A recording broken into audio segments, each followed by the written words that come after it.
Welcome to The Explainer. Today, we're jumping right into the high-energy, constantly moving world of commercial farming during its absolute busiest season. We are breaking down a seriously chaotic spring morning with the Veggie Boys. They're a family-run farm where the stakes are incredibly high, the days are super long, and the science of agriculture dictates literally every move they make. From complex soil chemistry all the way to emergency plant rescues, you wouldn't believe the massive amount of planning that goes into the food and flowers we buy. And, in the modern era of farming, agricultural science isn't the only thing you have to cultivate. You also have to cultivate an audience.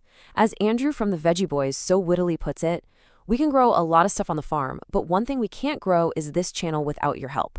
It's just a really great reminder that behind all the heavy machinery and biology, there's a real family hustling to share their authentic story. Okay, let's dive into this and look at exactly what happens when the sun comes up and the heat starts to rise on the farm.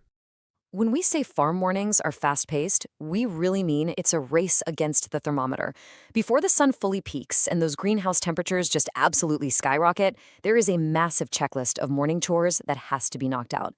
The calves need care, the chickens need their feed, and silage has to go out to the rest of the cattle. Once the livestock is secure, boom, the attention immediately shifts to the plants. The crew does this rapid-fire walkthrough of the greenhouses, keeping a super close eye on greenhouse number 5 and the hanging baskets, just hunting for any dry spots in the soil. They actually hold off on watering the perennials until later, managing their time really carefully to make sure the most vulnerable plants get attention first. Section 1. The Science of Soil Lime. Why balancing your soil's pH matters. Out in the fields, Daniel is having a bit of fun test driving a borrowed spreader to distribute agricultural lime.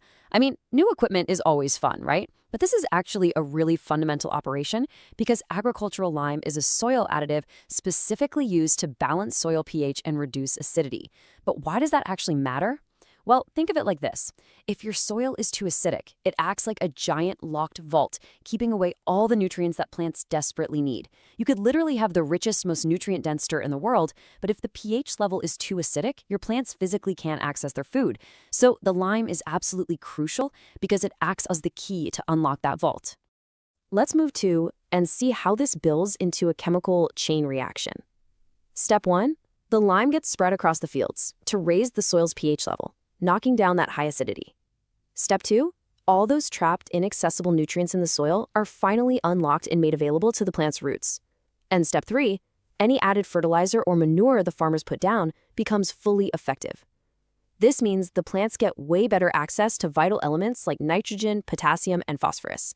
Basically, without the lime, all that expensive fertilizer and hard-earned manure would just be wasted potential. No way you want that.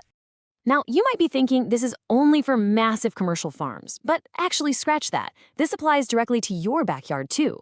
Andrew hits the nail on the head here. He says, before you just add a whole bunch of fertilizer on top of your plants, make sure you get your soil tested and check your pH. If you're struggling with your home garden this year, pouring more and more fertilizer on top of the soil probably isn't the answer. You might just need to tweak your pH with a little bit of lime to unlock the nutrients already waiting right there in the dirt. Section 2. Saving the spring seedlings. The hidden dangers of a hot greenhouse. Back in the germination greenhouse, Andrew is executing a rather frantic plant rescue. He's loading hundreds of cole crops like broccoli, cabbage, and kale onto wagons to get them outside immediately. But looking at this situation raises a really counterintuitive question. If these young seedlings are exploding with growth and looking incredibly healthy, why on earth would you kick them out of the perfect, protected environment of a greenhouse? It feels like you'd want to keep them perfectly safe inside, right?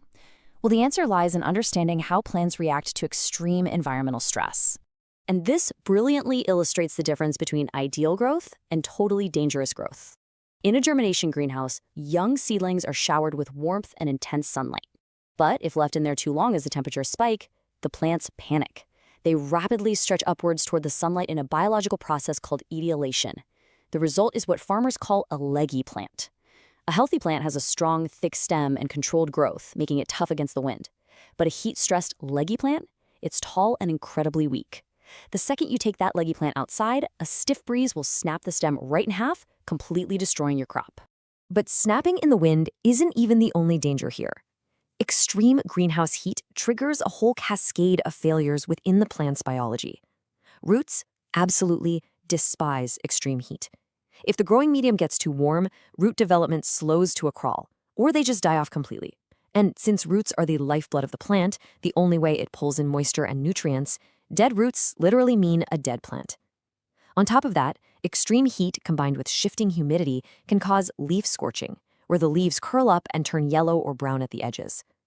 Finally, a heat-stressed seedling is a weak seedling, vastly increasing its vulnerability to devastating pests and diseases.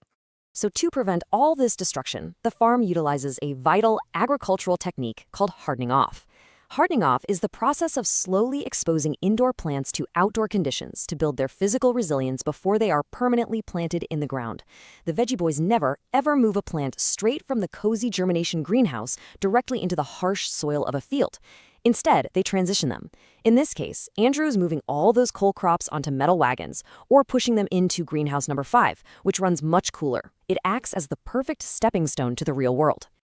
Section 3. Summer Hours and Farm Family, wrapping up a busy day of spring prep. As the afternoon rolls in, the frantic watering finishes up and the plants are safe. It's a beautiful day of spring prep, but it marks a distinct shift in the farm's entire rhythm. And honestly, an increase in the physical toll on the family. Now, what's really interesting about this slide is you can visually see the massive jump from winter to summer hours. During the winter, the market is open Wednesday through Saturday. But now that spring is in full swing and the summer rush is coming in hot, they're officially shifting to their summer hours. That means opening their doors to customers Monday through Friday from 9 to 5 and Saturdays from 9 to 4. That is a massive expansion in workload, right on top of all the behind-the-scenes planting, lime spreading, and daily chores we just talked about. But hey, no matter how chaotic the morning was, or how many trays of cabbage had to be manually hauled out of a sweltering greenhouse, the farm day always anchors back to one thing: family. After a super long day of moving heavy equipment, managing soil chemistry, and keeping thousands of plants alive, the entire crew, from Andrew and Daniel all the way down to baby Aurora hanging out in the swing, gathers around the dinner table. Tonight's reward for a highly productive day? A massive, well-deserved helping of chili and cornbread. It is just the perfect grounding end to a day governed by soil, sun, and a lot of sweat. Which brings us right back to you and your own dirt. The science that drives a massive commercial farm is the exact same science that dictates whether the tomatoes on your back porch will survive July. So I leave you with this. As the summer heat rises, how will you test your garden's soil pH to unlock those trapped nutrients? And what steps are you going to take to harden off your seedlings this season? Don't let your plants get leggy, check your soil, use these commercial techniques, and make your own garden absolutely thrive this year. Thanks so much for joining me on this explainer, and keep learning.